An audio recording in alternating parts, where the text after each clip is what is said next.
Cemitério Maldito inicia com uma família bem tipicamente americana conseguindo realizar o sonho da casa própria no meio do inferno, e eles vão viver lá, né? Porque parece que é uma ótima ideia você viver numa casa que fica no meio do nada, perto do nada, que olha só, tem um cemitério do lado, e ninguém na família sabia.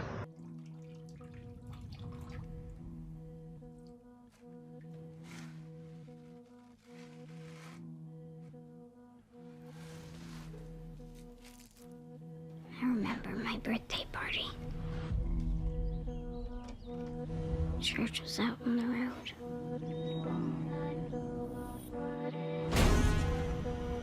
And everything went black.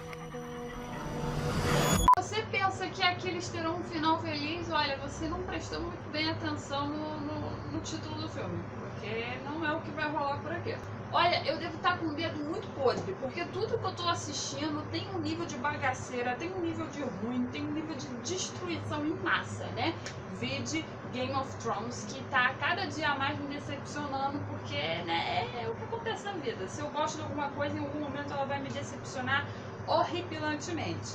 E Cemitério Maldito, por incrível que pareça, acabou de entrar nessa lista também. Por quê? Porque eu estava super empolgada com o filme, o trailer é muito legal. E ele é óbvio, né? Uma obra do Stephen King, e agora a gente tá numa vibe Stephen King com tudo, tá lançando um monte de coisa dele. Eu fiquei empolgada, eu falei, gente, que bom, vamos ter mais produção de terror aí, né? Com qualidade, com uma história bacana, vi o trailer, gostei, curti, vi o filme e... tão tristinha com esse filme, tão tristinha, que eu não conseguia desenvolver uma linha de raciocínio onde eu conseguisse destacar um ponto positivo da história. Então eu resolvi fazer esse filme destacando tudo que eu não gostei no filme. Olha que legal! Então vamos lá, vamos despejar a raiva nessa história aqui agora. Vou despejar a raiva que eu tive desse filme agora, porque é pra isso que existe vídeo no YouTube, pra informar as pessoas e desabafar todas as minhas injúrias da vida. Só pra deixar bem claro, tem muito spoiler, tá? Então se você não quer receber um spoiler no meio da sua cara, é melhor você sair desse vídeo para a segurança do seu divertimento nesse filme. O primeiro problema do filme é o enredo. O filme começa muito bem, sério. Os primeiros 30 minutos do filme, você tem uma introdução não só dos personagens, mas da história que a gente vai encontrar por ali. Vários temas são abordados minimamente, que te dá a impressão de que aquilo no futuro vai ser desenvolvido com um olhar mais atento, como a questão religiosa, onde a gente tem os dois personagens protagonistas que discordam da opinião um do outro. Nós temos também o trauma da protagonista feminina, que passou por uma situação na infância e que ela retorna com tudo indo viver nessa casa. E também a gente tem toda a questão em torno do cemitério maldito, que tem toda essa vibe de que tem alguma coisa errada ali naquela treta. 2000 years later. Só que depois de meia hora de filme, isso tudo desaparece e se torna extremamente previsível. Coisas que você já suspeita que vai acontecer, acontecem. Já bem, a previsibilidade não é um problema. Ele se torna um problema quando você não consegue contornar esse previsível dentro da trama. Tudo bem uma situação ser apresentada no início do filme e você suspeitar que aquilo será um obstáculo mais pra frente. Mas existem formas de você trabalhar isso na montagem e até mesmo na direção para você ir enganando o público e até levar ele a se esquecer dessa informação para ele se lembrar só quando acontecer. E isso não rola no filme. Todos os momentos que você consegue apontar na história como alguma coisa que pode vir a ser um obstáculo, um problema na vida desses personagens, eles acabam se tornando realmente um problema e você já só fica esperando que aquilo aconteça. E se não fosse só pela previsibilidade, ainda tem a questão de que o filme se perde.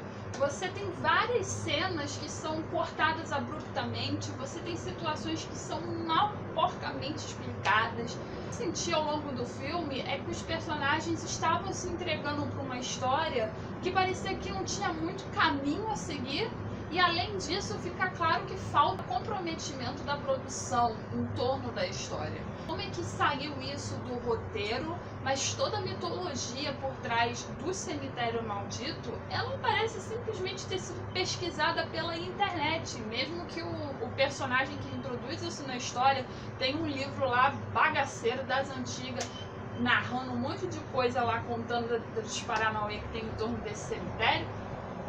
Mas parecia que quem criou aquilo, quem desenvolveu essa história no roteiro, jogou na internet, vamos jogar essas informações aqui loucas e vai servir de informação tanto para os personagens público. Só que nada explica nada e acaba se tornando extremamente desagradável, porque você vê vários personagens sendo apresentados na trama, eles têm funções que são definidas e depois que eles apresentam aquilo, eles são simplesmente alegorias jogadas na trama para poder continuar relembrando os personagens desses detalhes que eles já tinham apresentado. Então acaba que isso se torna repetitivo e mal aplicado. Como eu disse, eu não sei como é que isso foi apresentado no roteiro, então a gente acredita que pode sim ter sido apresentado de uma maneira e na hora que ela foi trabalhada na produção, eles cortaram, picotaram, tentaram tornar essa explicação de uma maneira que se tornasse mais crível para todo mundo, só que eu não sei se isso funcionou. A sensação que me passou é que eles estavam tentando acreditar na informação que eles estavam passando para o público. Os personagens não acreditavam naquilo e eles estavam tentando convencer a gente de que aquilo era de fato a resposta para todos os problemas que estavam acontecendo em torno daquele lugar. Só que não é nada crível. Primeiro eles falam que tem relação com mendigos. Para quem conhece minimamente a história de mendigos, você vai ver que não tem nada a ver com o que está por trás de todo esse misticismo do cemitério. Então, o que eles têm a ver com essa situação? Depois há a menção de um ritual e do uso de máscaras de animais, mas isso também é mal abordado, só é mostrado um recorte de jornal. Também há a menção para uma tribo indígena que descobriu os poderes mágicos daquele lugar, fechou aquele arredor todo com uma barreira. Para quem vê o filme, essa barreira é um bando de graveto, tipo, sério, uns gravetos misturados com raiz. Esses índios eram um bando de castores, né? Porque que barreira é essa, meu filho? Qualquer um vai passar por aquilo dali. Ficou muito confuso toda essa explicação, como se eles estivessem buscando uma forma de explicar uma coisa que eles não sabiam como explicar. E também para mim faltou comprometimento. Eu acho que quando você inicia uma trama mostrando que seus personagens têm conflitos em relação à fé, e você vai introduzir um tema que envolve a morte, né, e ao mesmo tempo essa sensação de que você é um deus, porque passa um pouco essa impressão, você deveria se comprometer mais a essa situação, em vez de tentar dar explicações equivocadas e completamente desconexas para uma coisa que você poderia simplesmente deixar para o misticismo, ou até mesmo você não precisa explicar, você poderia demonstrar através de situações que aconteceu coisas estranhas ali que ninguém sabe explicar e pronto, você não precisa de uma explicação que vem lá antes de Cristo para você deixar claro o que está acontecendo. Antes é melhor você dar uma explicação que é rasa, mas que leva o público a imaginar o que pode estar atrás daquilo, do que você dar uma explicação que não tem pé nem cabeça. Os personagens também é um problema na trama. Como eu disse ali atrás, tem um problema de profundidade. Você tem personagens que entram na história com uma função apenas, e isso é um problema sério. Porque você tem que criar personagens que vão se contornar na narrativa e que são peças fundamentais para o desenvolvimento da trama até o final. Só que muitos desses personagens que apareciam na história tinham uma única função e elas ficavam naquela função até o final. Só que elas já tinham introduzido o que elas foram fazer ali e não havia explicação para ela continuar na trama. Eu tô falando justamente do Vovô Palestrinha. Eu gosto muito desse ator, ele fez Planeta dos Macacos, o primeiro filme. Eu gosto muito de como ele interpretou aquele personagem com várias debilidades que são decorrentes da idade dele. Ele é um ator que ele é muito rico não só expressivamente, mas na interpretação, na incorporação do personagem. E nesse filme a sensação que me passou é que ele tava ali só mesmo para ler um texto e show, bacana. Você não aproveitar o que o ator pode te dar é muito decepcionante. E não só isso, o papel dele na história foi basicamente de introduzir o cemitério dos animais e introduzir o cemitério maldito. E ele leva o personagem, que é o protagonista, para esse cemitério maldito, sem informar para ele o que ele está fazendo ali. Ele leva, faz o Paranauê acontecer, para mais na frente ele vir introduzir a história, porque ele já conhecia a influência daquele lugar, o poder daquele lugar, mas ele acha que é inteligente só explicar para o cara depois que ele fez. E quando a história novamente leva o protagonista a ter que retornar para aquele lugar, o personagem aparece só para dizer para ele não fazer aquilo porque ele sabe que vai dar ruim. Só que ele já sabia muito tempo antes que aquilo ia dar ruim. E acaba que levanta um questionamento de cara, cemitério maldito.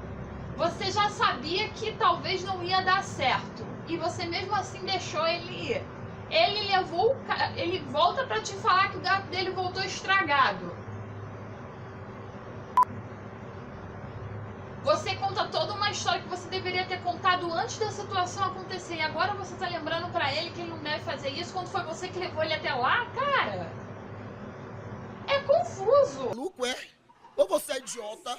E o outro personagem que também é completamente sem função é o Gasparzinho do Mal, né? O Gasparzinho do Mal, ele aparece logo no início da trama, ele dá uma sensação de que vai ter, né, uma coisa meio fantasmagórica ali, umas mensagens do além, uma coisa meio do nosso lar, das tretas, mas acaba que não acontece nada, porque o cara aparece, ele joga uma informação assim com um ar de mistério, um ar de enigma, e aí ele desaparece novamente e o protagonista lida com aquilo como se fosse nada. Ele não pesquisa, ele não investiga, ele só fica, ó, estou com meus pés sujos. Que curioso, eu tive um sonho que eu andava no meio do mato. Meu Deus do céu, gente, veja só. Não há discussão sobre isso, não há pesquisa do personagem quanto a isso, é tudo lidado como um mero acaso. Aconteceu, um fantasma veio me visitar e é isso aí. O quarto problema da trama é toda a trama do trauma da mãe. Gente, eu não entendi até agora a função dessa história dentro da narrativa. Foi para mostrar que a personagem ela tinha um problema emocional para tratar, era para poder mostrar que a casa despertava essas lembranças nela, era para mostrar que ela tinha um problema traumático, mas mesmo que tudo isso desencadeasse para uma importância dentro da trama, a gente não vê essa importância em nenhum momento. Olha que louco! É sem pé e cabeça nenhum. A mulher começa a ter essas visões que mostram esse momento traumático da vida dela, mas não tem ligação nenhuma com a trama, não serve nem para o desenvolvimento da personagem, porque até quando ela explica a relação dela com essa situação, você vê que não tem nexo nenhum, aquilo dali não está transformando a personagem, aquilo não está transformando ela em uma pessoa mais sensível e...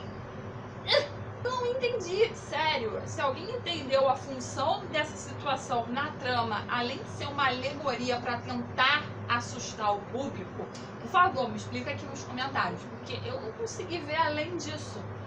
A sensação que me passou é que toda essa situação do trauma foi utilizada de uma maneira grotesca e até mesmo meio grosseira para poder tentar chocar o público e criar cenas para poder tentar assustar.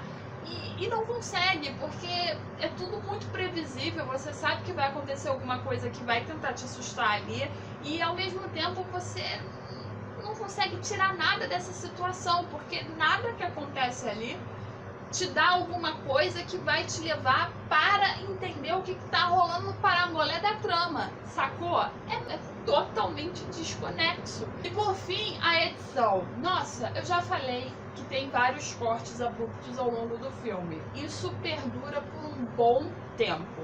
Parece que eles construíram uma narrativa muito interessante no início da trama E aí eles tiveram que ir cortando a maioria desses diálogos porque não ia dar o tempo que foi permitido pro filme. Como aqueles cortes que a gente vê em novela mexicana, sabe? Você assiste novela mexicana. Você tá vendo lá a cena e de repente o cara corta no meio da frase da pessoa e fica completamente tipo, cara, o que aconteceu? Já tá de dia? Como assim? Como tu corta o cara na meio da frase? Agora, se eu falando tudo isso, você ainda quer assistir esse filme, eu recomendo que você faça, até porque eu sou uma pessoa muito chata, eu gosto de reclamar de tudo. E opinião é que nem nariz, né? Cada um tem o seu. Então eu acho que você tem que assistir pra você tirar, né, a sua prova dos 9 e ver o que você vai achar. E é isso, gente. Eu fiquei triste, fiquei decepcionada, mas fazer o quê, né? É a vida, né?